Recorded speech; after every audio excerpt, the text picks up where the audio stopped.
a question for you.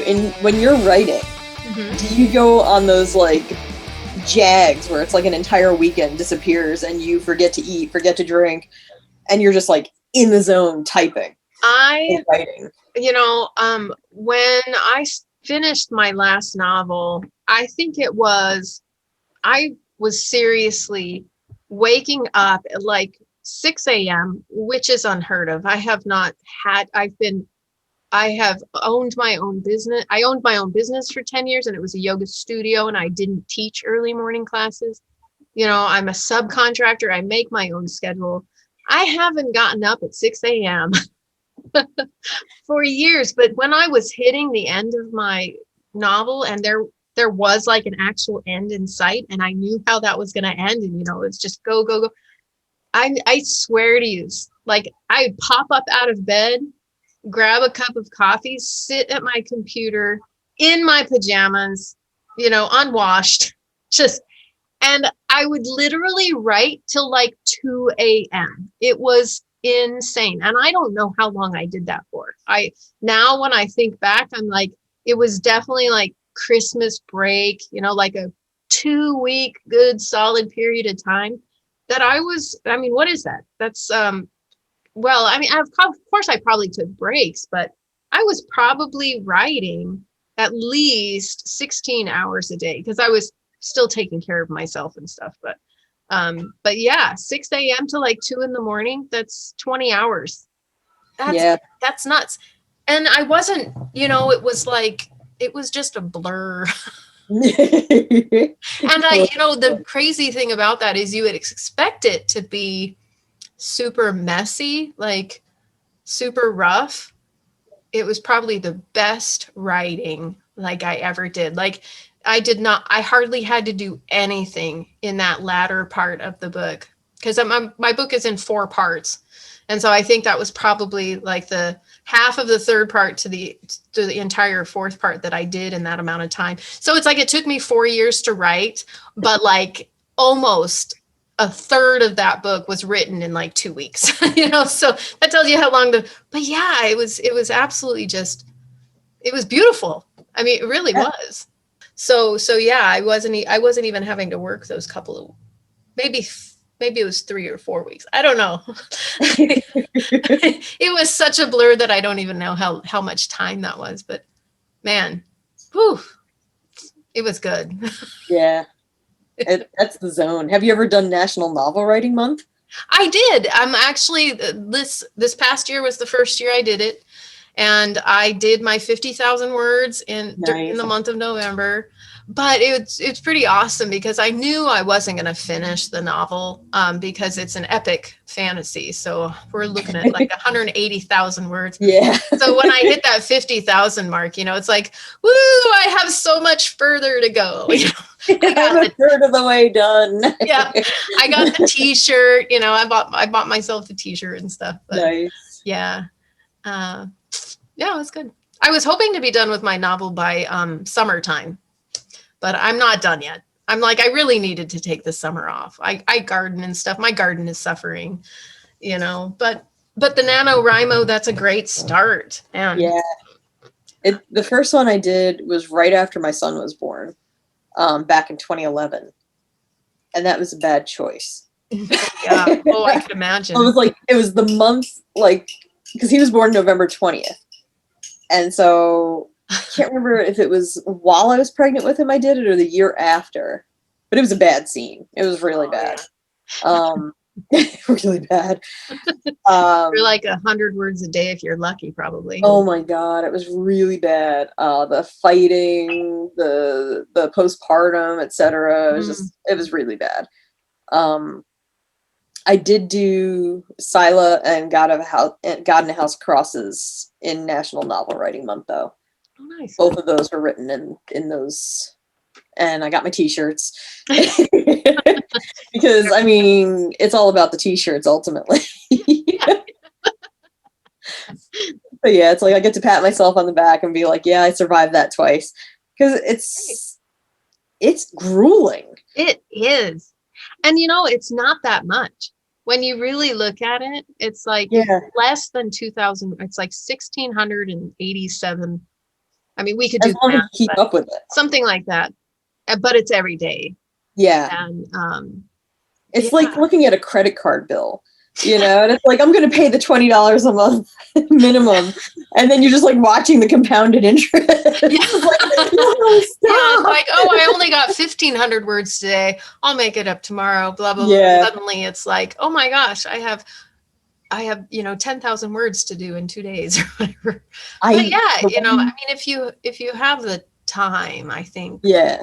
Like I feel like the more and more I write, the easier it's going to get to do that. But I mean, you have like Stephen King. He's like, you should write. What did he say? Oh, I wanted to directly quote him, but now off the top of my head, I can't remember the quote. But I think he said 2,500 words a day or 10 pages a day or something like that. I can't remember. Yeah, it's like I'm writing course content, so I guess I'm writing 2,500 words a day in course content. Yeah. It counts, right? Oh, yeah, absolutely. But like if I'm really focused, I can do 1,000 hours and 1,000 words in an hour. 1,000 hours in a word. The universe in a drop of water.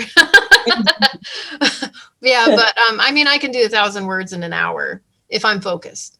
And I know that there are people that can write a lot more than that in an hour, but it's like, but do I write 2,500 words a day, 5,000 words a day? No. Yeah. I mean, even with my current work, I mean, it's literally like living in, I'll show you the behind the scenes. It's living in this book. I have so far this many handwritten pages. So what that translates to in electronic format, once it actually gets translated, because it's kind of like an outline / notebook / I wrote all my ideas in it. Sure. And I also sketch in it too. So like, for example, I don't know if you can see that, but oh yeah, I had two so floor it's like plans. a map of a house. Yeah, It's Agatha Christie. Yes, it's floor plans for the main character's apartment, because I had to keep it all together so that I remember exactly where everything lined up, and can this one thing that I want to happen later on actually happen? Because is it an outer wall? Is it an inner wall? Is there a stairwell? Is there an elevator shaft? Sure. So I had to like do blueprints of a building so that I could remember it all. Yeah. And right now I've got, I think, 43 pages in my work in progress. The book is called The House in the Circle in the Square, and it's going to be a tie-in with For Sale or Rent and The Watershed. Oh, very nice. Okay. Yes. And the real estate agent will be making an appearance. Oh, nice. And we find out his name. Ooh. Yes. The real estate agent in the blood red sport coat. Yes, exactly. And his name, I wrote it down because I do not speak German. Where is it? Liebe Fruchthandler. Nice. Basically, love fearmonger. Oh, very nice. Love fearmonger. Oh, gosh. And it slips out in conversation at like a building gathering. Oh, very nice. Oh, well, that is a great place to leave off. Love. What did you say? Love or fearmonger?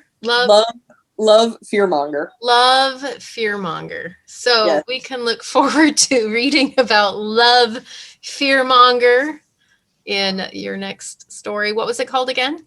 The House in the Circle in the Square. The House in the Circle in the Square.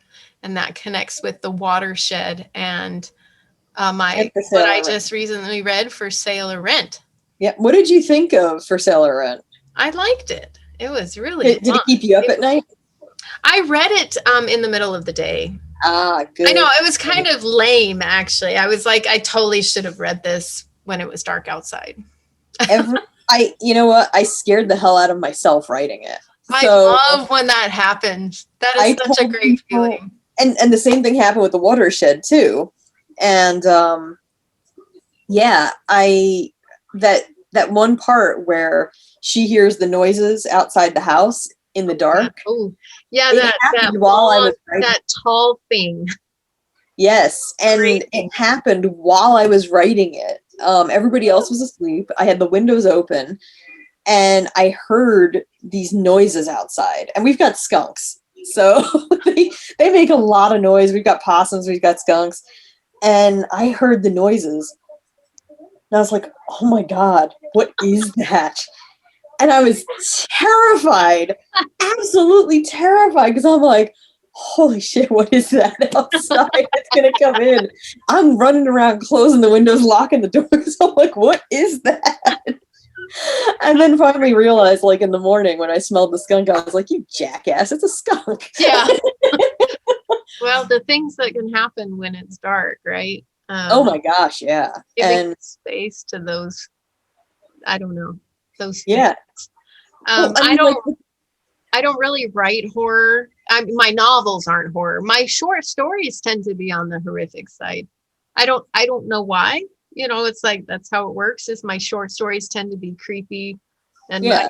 my novel does have creepy, dark aspects, but I can't imagine. I mean, I can imagine some of it creeping someone out, but not scaring anyone. You know, because it's mostly fantasy anyway. But yeah.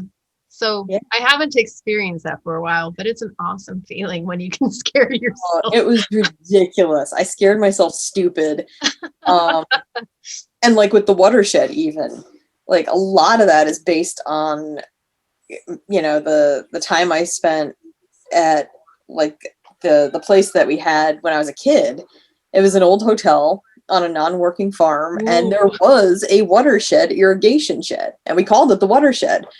And it had the cistern and it had that white water, and it terrified me. Oh yeah, I can imagine. And so I had nightmares, and I mean the nightmares were far more horrific than the story, where I dreamt that it was like a pet cemetery scenario, where like animals were coming back to life, people were coming back to life, and like clawing their way out of the ground. Oh.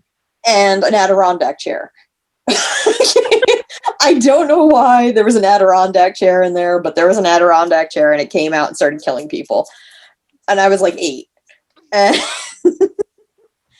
That's great.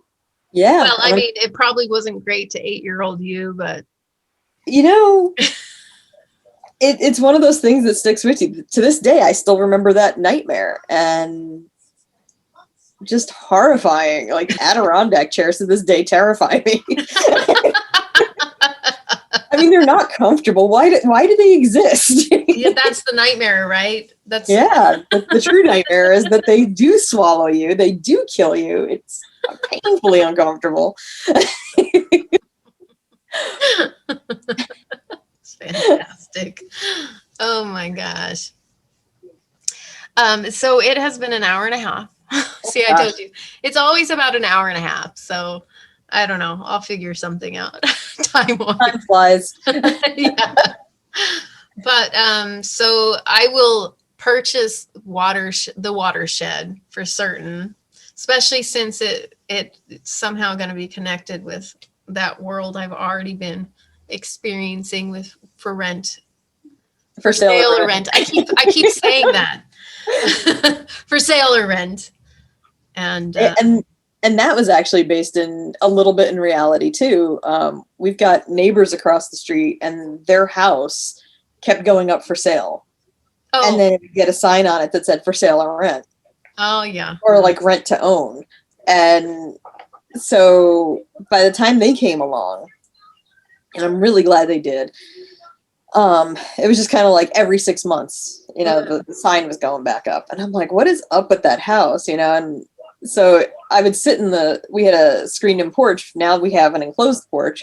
And I would just sit there and I'd be like, what is it about that house? And that inspired the whole thing. Very nice. Was because that house kept going up for sale. And so when our neighbors moved in, weird coincidence, the guy had a copy of a first edition of Nemesis signed by me. Oh, wow. And I was like, because he saw the bookshelves and he saw all my books on the bookshelves and he goes, "Are you Suzi M by chance?" And I'm like, "Yes." And he goes, "I have one of your books." Oh, wow. And yeah, so he did. He has the first edition of Nemesis that ever came out. That's incredible. Signed by me. And I remember his friend had messaged me at my website back in the day and was like, "Hey, my friends are in this band Nemesis and they love anything Nemesis. Can I get 3 copies?" I was like, "Yeah, sure." So I signed them and sent them off. Very nice. And he's got one of them. That's and cool. I was like, what are the odds that happened? And then, would buy the house next door to you. Wow. And they're kind of proud of the fact that they live in the house that's in for sale or rent. They're like, we live in the horror house. Yeah. Is the house as creepy in real life as it now? Nope, not even. It's a house that wanted a family in it. Okay. That's Is it a Victorian or no? It's a Queen Anne Victorian. So it's not the gingerbread Victorian that's in the book. Sure. So it's like an almost colonial. They have. So you were talking about your t-shirt. I want to know about your t-shirt. Oh, Dr. Hooves. Dr. Hooves. Because I heard you say Doctor Who, and then I glanced and I was like, oh, I have to ask her about. Yeah, it's a sonic screwdriver. Sonic screwdriver. And then the little what's it? The hourglass. Hourglass, yeah. Is that one based on David Tennant? Probably, because he's got the spiky crazy hair. Yeah. Doctor Who. And the pointing the wrong side. And it's got the tie and everything too. So it's funny. David Tennant was the one in the suit all the time. And he was the one in the tan suit. Yeah. The tan overcoat. Yes. Yeah. So that's my sister got this for me. But I started taking yoga classes again because my friend Arlene teaches a gentle yoga for everybody. Yeah. And she goes through the whole thing, if you're not feeling comfortable, because we've got beginners in the class, and she's like, if you're not feeling comfortable doing it this way, use your blocks if you've got them, use pillows, use folded blankets, whatever you got on hand, use it. Yep. And my friend Shane is new, so she doesn't know all this stuff. Yeah. So she was just like, I love the fact that, you're not a tiny little pretzel. And, that I feel like I can do these poses because you're doing them, and I don't feel bad using props because you're using props. Yep. Yeah. And my Weight Watchers app says every time I do 45 minutes of that yoga practice, it is 3 points off. And I'm like, woo! Yep. Oh, it's amazing. It is. Well, and with yoga, you're lowering your cortisol levels, that, the stress hormones. Oh, big time. So that's I've always loved yoga. It's like I've always done it by videotape and stuff like that. Now, with my friend Arlene teaching it, I feel obligated to go. Yeah. Because we're friends and because I don't have to go into the studio. I can just do it on Zoom. Yep. So I'm like, okay, I guess I should, I've got no excuse not to go now. Right. And now that Shane is doing it too, she's like, we'll be yoga buddies. And I'm like, so my entire knit night crew is getting into it. And they're like, wait, you guys do yoga? Arlene's teaching yoga? And they're like, wait a minute. And she's so calm and she's so sweet and everybody loves her. And she's like, I promise I'll be gentle, and she goes, and your cameras are off. She goes, no judgment here. Yeah. She goes, you do what you can. And she'll say it throughout the practice where she's like, if this is too much for you, just go into child's pose or go into whatever pose is comfortable and just chill. Mm-hmm. And it's cool. It's nice to not have that pressure of being in a classroom where it's like everybody knows that you just went into child's pose because you can't do the thing. Right. But but that's the whole thing about, I mean, I don't know about some places. I guess there's possibility of bumping into some assholes in some other places, but like for here, it's like no one in any class that I've ever been in would, look sideways at someone for coming out of a pose. But I guess there are places that would. Oh yeah. Like I've done classes at the Y here. That makes me sad because that's not yoga. Exactly. And I think, it's not so much like at the local yoga studio because they are very yoga. Yeah. And so people that are going there are yoga. Yeah. Whereas you go to the Y and it's literally anybody off the street goes in there and, somebody farts in a yoga class and everybody starts laughing. And you're just like, it's like, okay, apparently in this class, nobody farts. Yeah. Everybody's perfect. Everybody's just perfect. Everybody's doing the pretzel pose. Yeah.